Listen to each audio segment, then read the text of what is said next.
ಸ್ಟಾಫೆಲ್ಲ ಕಲಿಯ phone ಆಮೇಲೆ ಇಲ್ಲ sir, ಒಬ್ರು ಅಟೆಂಡರ್ ಬಂದಿದ್ದಾರೆ. ರೆವಿನ್ಯೂ ಇನ್ಸ್ಪೆಕ್ಟರ್ ಇಲ್ಲ, ನಮ್ಮಲ್ಲಿ ಇಲ್ಲ ಸರ್. ಸರ್ವೇಯರ್ ಇದ್ದಾರೆ ಸರ್. ಅವ್ರ ಹತ್ರ ಓಡಾಡಕ್ಕೆ ಮಾಡ್ತಾರೆ. ಅವ್ರ ಆಸ್ತಿ ಅವ್ರ ದುಡ್ಡು ಅವ್ರಿಗೆ ಕೊಡೋ ದುಡ್ಡಲ್ಲಿ ನೀವು ಕಾಸು ಕೊಡ್ಬೇಕಾ? ಏನಪ್ಪ ಧರ್ಮನ ಐತಿ, ಮನ ಮರ್ಯಾದೆ ಇಲ್ವಾ? ಯಾರ್ದೋ ಆಸ್ತಿ ಕಳ್ಕೊಳ್ಳೋದು ಯಾರು? ಶಂಕರ್, ಆಸ್ತಿ ಕಳ್ಕೊಳ್ಳೋದು ಯಾರು? ಅನ್ಯಾಯ ಆಗೋದು ಯಾರಿಗೂ? ಒಳ್ಳೆಯವರು ಅಂತ ತಿಳ್ಕೊಂಡಿದ್ದೆ.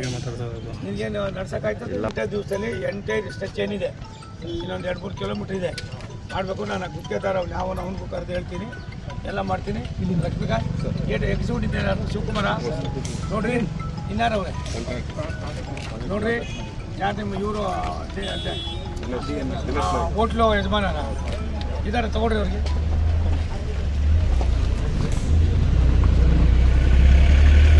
ಹೋಗೋದೆ ಕೆಲಸ ಅದಕ್ಕೋಸ್ಕರ ಇದ್ದೀರಾ? ಏನು ಇದೆಯಾ? ಇನ್ನೊಂದು ಸಾರಿ ನನ್ನ ಕಂಪ್ಲೇಂಟ್ ಬಂದರೆ ನಾನು ಬೆಂಗಳೂರು ಅನ್ನೋದಕ್ಕೆ ಹೆಚ್ಚಾಗಿ ಜೊತೆಲಿ ಪೊಲೀಸರು ಎಷ್ಟು ಜೊತೆ ಓದ್ತಾ ಇದ್ದಲ್ಲೋ, ಇದು ಕ್ಲಿಯರ್ ಮಾಡ್ಕೊಂಡ್ರೆ ಮೊದಲು ಮಾಡ್ಕೊಂಡು ಕೊಡ್ರಿ, ಅವ್ರು ಬಿಟ್ಕೊಡೋಕೆ ಇದ್ದಾರೆ ನೋಡ್ರಿ. ತಗೊಳ್ರಿ ಒಂದು 2 ಸಾರಿ. ನೀನೇನು ಬೇಕು ಮಾಡ್ತಾ ಇದ್ದೀವಿ ಗೊತ್ತಿಲ್ಲ, ನೀನು ಒಬ್ಬರೇ ನನಗೆ ಗೊತ್ತು ಕಂಡು ತೊಗೊಳ್ರಿ ಅವ್ರು. ಸರ್ 10 ವರ್ಷ 8 ವರ್ಷ ಆಗಿ ಒಂದು ಸ್ವಲ್ಪ ಬಾಟ್ಲಿ ಬಂದು ಶುರು ಮಾಡಿರಿ, ಕೆಲಸ ಶುರು ಮಾಡಿರಿ, ತಗೊಳ್ರಿ. ಅವ್ರದ್ದೇ ತಪ್ಪಿಲ್ಲ, ತಪ್ಪು ಮಾಡ್ತಾರೆ ನೆಲ್ಲೆ ಅವ್ನ ಹೆಸರು ಇವನೇ ಒಂದು ಸ್ವಲ್ಪ ಫೋಟೋ ಅಂತ ಕಾಣಿಸ್ತಾರೆ. ಈ ಹೆಲ್ಪ್ ಹೇಳ್ತಿರೋ ಬಿಟ್ಬಿಡು. ಇನ್ನೊಂದು ಸಾರಿ ನೋಡ್ರಿ, ಇವತ್ತಿಂದಾನೆ ಅಕ್ಕಪಟ್ಟದಿಂದ ಕುತ್ಕೋಬೇಕು, ಡಾಕ್ಯುಮೆಂಟ್ಸ್ ನೀವೇ ಮನೆಗೆ ಹೋಗ್ಬೇಕು, ಕಲೆಕ್ಟ್ ಮಾಡಬೇಕು. ಅವ್ರಿಗೆ ಎದುರಿಸಿ ಮಾಡಿದ್ರೆ ಹುಟ್ಟು ನೆನೆಸ್ಬಿಡ್ತೀನಿ, ಹುಟ್ಟು ನೆನೆಸ್ತೀನಿ. ಬೆಂಗಳೂರಿನಲ್ಲಿ ಹಂಗೆ ಮಾಡಿದ್ದಕ್ಕೆ ನಮ್ಗೆ ಸ್ವಲ್ಪ ಗೌರವ ಜಾಸ್ತಿ ಇರೋದು.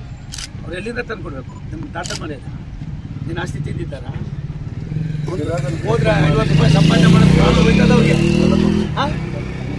ಗೊತ್ತಿಲ್ಲ. ಬಾಬಡ 5 ಕಿಲೋಮೀಟರ್ ಒಂದು ನಿಮಿಷ ತಾಳಿ ಇಲ್ಲ ಅಂತ ಹೇಳಿ ನಾನು ಏನಿಲ್ಲ, ನಮ್ಮ ಶಂಕರ್ ಇದ್ದಾರೆ, ಒಂದು FIR ಮಾಡ್ತೀನಿ, ಯಾವುದೋ ಒಂದು ಕೇಸ್ ಹಾಕ್ತೀನಿ, ಒಂದು 2 ದಿನ ತೊಗೊಂಡೋಗಿ ಒಳಗಡೆ ಹಾಕಿಸ್ತೀನಿ.